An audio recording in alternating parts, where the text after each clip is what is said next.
Emak-emak bernama Diah Wulansari diduga telah meneriaki Anies Baswedan dengan umpatan kasar saat debat Pilpres berlangsung pada Minggu 7 Januari kemarin. Wanita yang tampil dengan busana serba hitam ini aktif bersosial media hingga punya pengikut puluhan ribu. Dalam video yang kemudian viral di media sosial, terekam bagaimana tampang dari Diah Wulansari ini. Dia sendiri merupakan seorang pengusaha, yakni pemilik dari Geraha Wisata Hotel dan juga restoran. Ia juga cukup aktif di media sosial hingga disebut sebagai emak-emak sosialita. Dia kerap membagikan foto dirinya sedang berlibur atau menggunakan barang-barang branded. Dia juga merupakan simpatisan Prabowo Subianto dan telah mendukungnya sejak Pilpres 2019.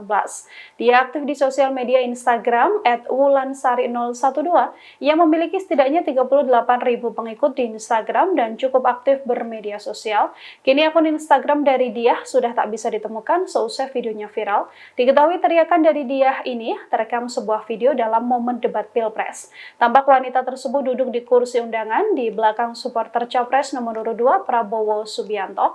Saat Anies Baswedan sedang berbicara di atas panggung, wanita paruh baya itu lalu meneriaki Anies dengan ucapan tak pantas. Seorang petugas debat juga sempat menegur emak-emak tersebut hingga memintanya pindah tempat duduk. Terkait video ini, TKN sendiri sedang melakukan penelusuran. TKN Prabowo Gibran tidak menutup kemungkinan ada penyusup yang mengaku sebagai pendukung Prabowo Gibran. Sampai saat ini redaksi juga masih mencoba mengonfirmasi pada jubir TKN Prabowo Gibran, Nusron Wahid, terkait langkah apa yang akan diambil oleh TKN terkait pendukungnya ini. Baik, kita lanjutkan kepada Bapak Anies Baswedan menanggapi jawaban dan pernyataan dari Capres nomor 2 Bapak Prabowo Subianto. Waktunya 1 menit, silakan Pak Anies.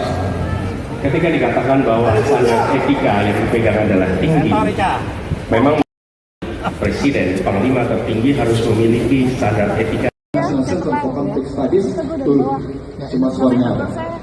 Kapabilitas militer kita ini the growing institute Asia Power Index turun.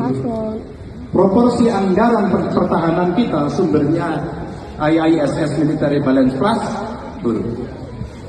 Pak Prabowo, saya mau bertanya kepada Bapak, termasuk kemudian capaian MIF kita hanya 65,49% dari target 79%. Mengapa terjadi penurunan?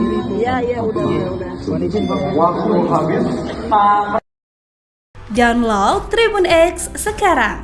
Menghadirkan lokal menjadi Indonesia.